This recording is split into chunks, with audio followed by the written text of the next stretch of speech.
My name is Harry, and I'm from London. Meghan Markle here.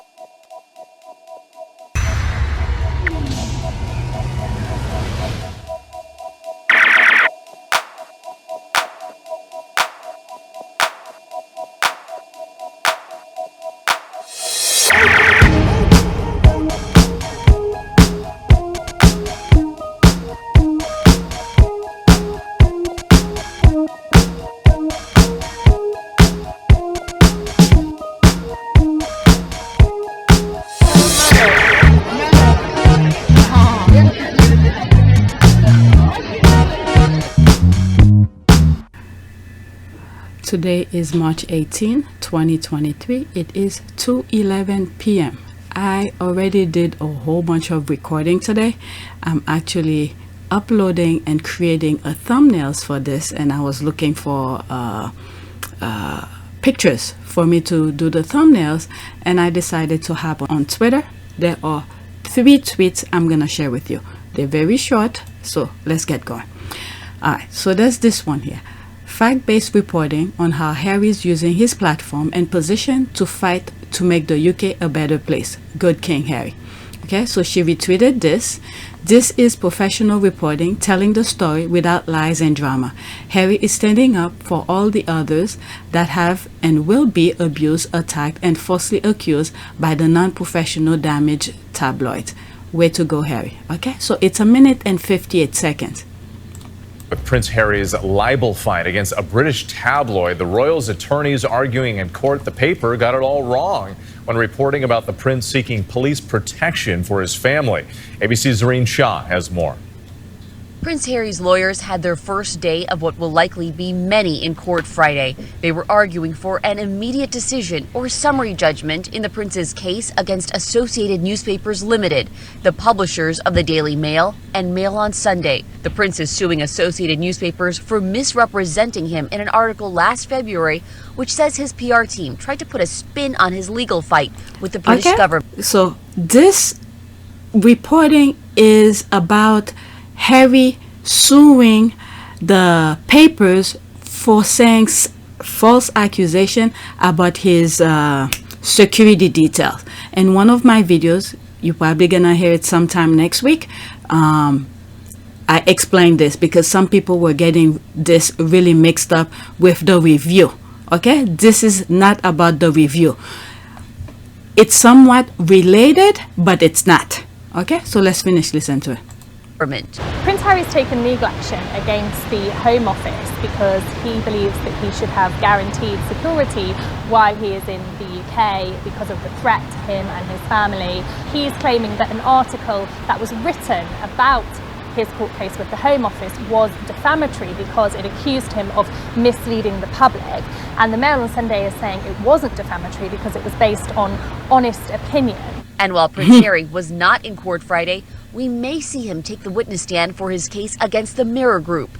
Harry and other public figures are suing them for alleged phone hacking dating back decades. He told our Michael Strahan that these court cases were an attempt to bring about change. And I'm not in this for self-preservation. I'm in this to be able to say, draw a line, enough. We can all move on and get on with our lives. But if this continues, then I'm naturally deeply concerned that what has happened to us will happen to someone else. Wow. And he says there are few people in the world right now who have the information and the means that he has to be able to make change. Both he and the Associated Newspapers have not commented for this story, and the judge says he will give his ruling on yesterday's case at a later date. Jone? Okay. And we will all So it goes into review. Okay. be watching that. Zareen, thank you so much. Okay, so Prince something slightly, okay, it's not about the phone hacking. Okay, so there's so many things going on. Might get so many things mixed up. It's not this one that Harry is suing is not about the phone hacking.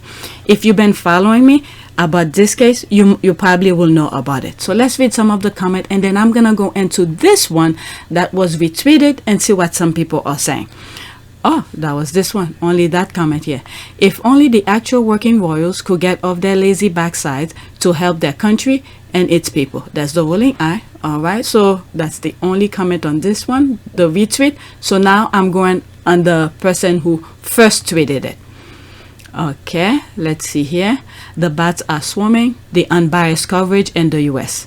Oh, not a lot of comments. Wow, actually Victoria Murphy is a liar. It's not just what Prince Harry believes. Quote, it is a fact that he needs security and the court has agreed that he needs security. He asked for a judicial review of the decision to deny him the chance to pay for the security he needs. So that's something different here. I was slightly confused as well. Thank you, my thought exactly. Yes, I was slightly confused here. Okay, so they did come with what do you call this? A final say whether he should get a security when he's in the UK. All right, so there was some stuff that was a bit confusing in there, but let me leave that alone. But let's go to the next tweet. Okay, I don't want this video to be very long because I have a lot of editing to do. Okay, so there's this one here, completely different. Harry gets it. Glad he gets to thrive outside of the royal snake pit. Spread your wings and soar. Good King Harry. It is 40 seconds. New spin on it from the youth. As a prince, you're born at birth with a natural platform to be able to try and make a difference. Yeah, which a lot of people have to spend years and years and years getting to that point. So from that wow, you get what you just said here? I'm sorry, you guys gonna freaking piss off with me.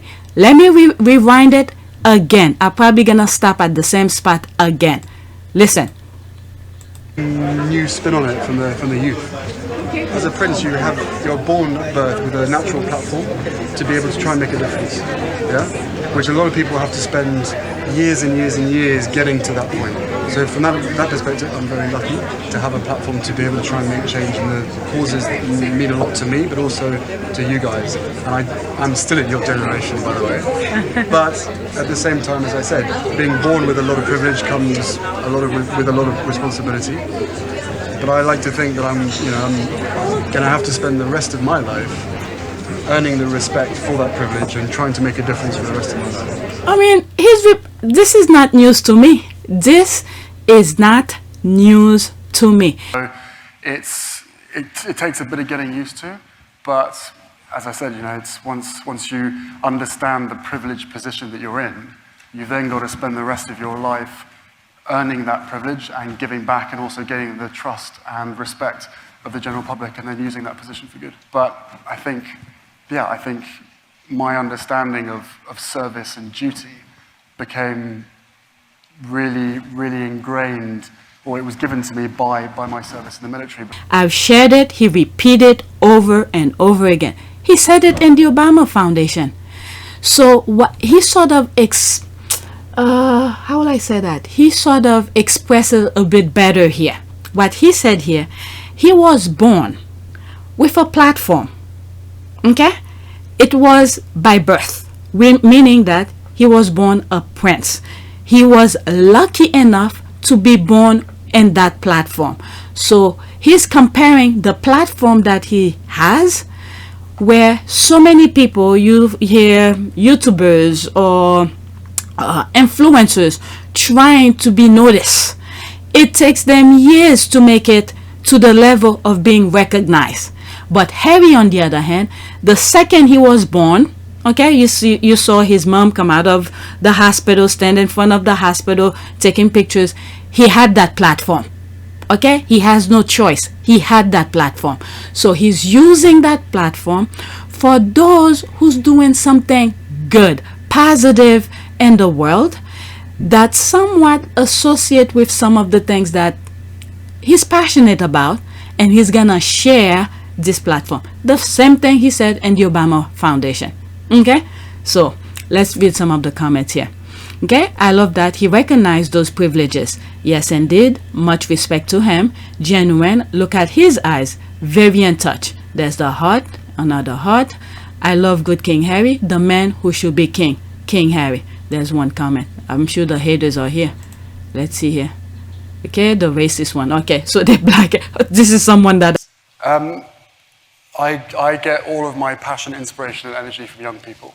And that is from from the ages of 6 or 7 in the Caribbean, when you get a 6-year-old turning around to you and telling you exactly how much damage your country and the developed world is causing them, all the way to 28, 30-year-olds who at some point in their life have already a better understanding of duty and service than I ever did at that age, because it's all about giving back. So I think that, look, lots of people say that, oh, your job of traveling the world is wonderful. Of course it's wonderful, but when we get sent to some countries, we don't always get to see the beautiful parts. We're always there trying to deal with some of the issues, but also doing everything we can to bring people together to make change, to make positive change. And it's an absolute joy and a privilege to meet the younger generation of change makers across the world who genuinely believe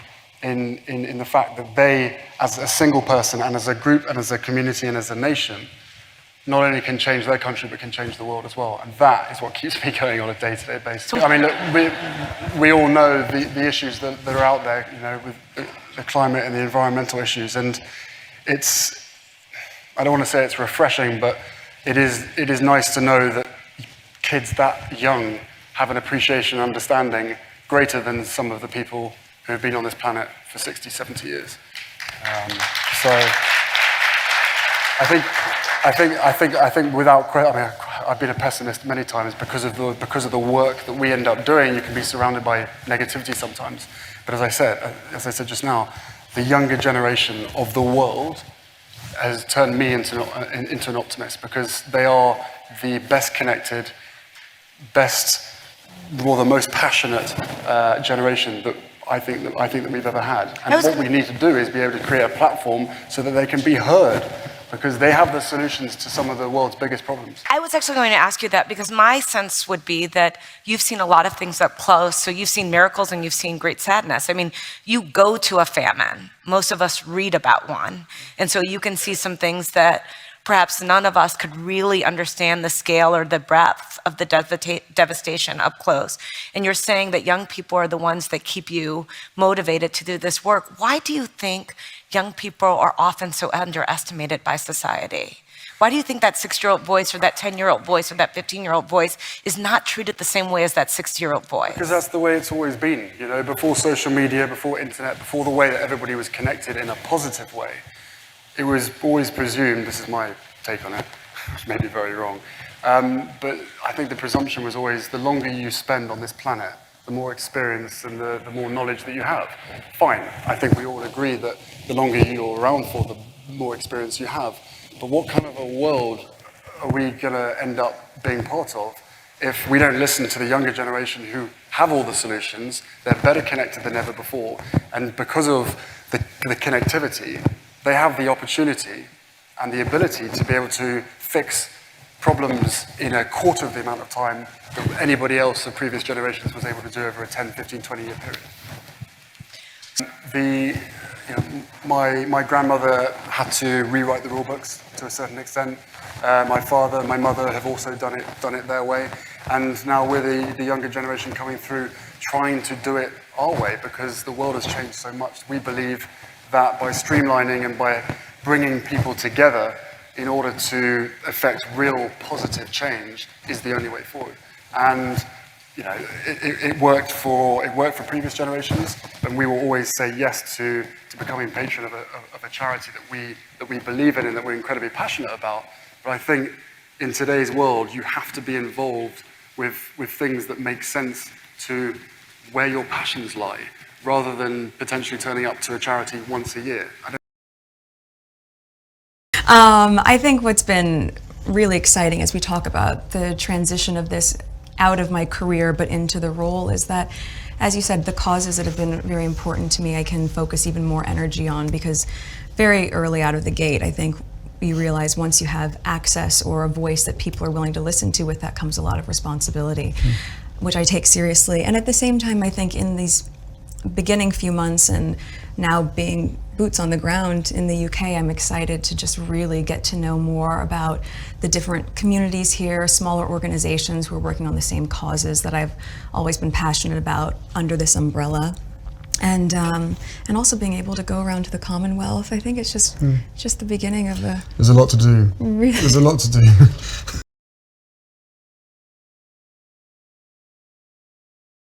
I have one more and that will be it for this video. So there's gonna be 2 other videos with today's date. You guys probably gonna see some other date because I didn't even edit them. They're so long, I'm afraid to even start. But this one I'm gonna edit before the other ones. Okay, so there's this one, my last one. Shopping around for a pool, and this lady said the whole thing with landscape will cost me will cost $100,000, and she said it's a steal. There's a laugh, sweetie. She closed the door, and there's me here responding to her. I just saw it before I start recording. Okay, go steal it. If get caught, just say she told you to steal it. Okay, going wait and hide too, and that's a nope. There's a laugh here. Okay, so that was it. I thought that was funny, but that's it. I'm not gonna do a prayer. I'm gonna edit this, and then if I finish it today, I'll put it out. Okay, so that's it.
It is a great privilege to be with all of you today.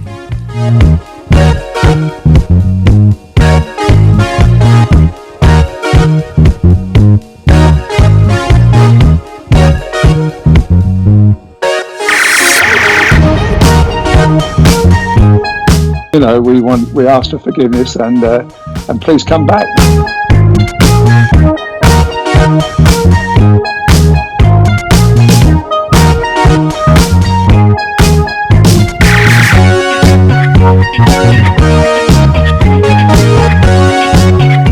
As you saw me find the love and happiness that I'd hoped for all my life.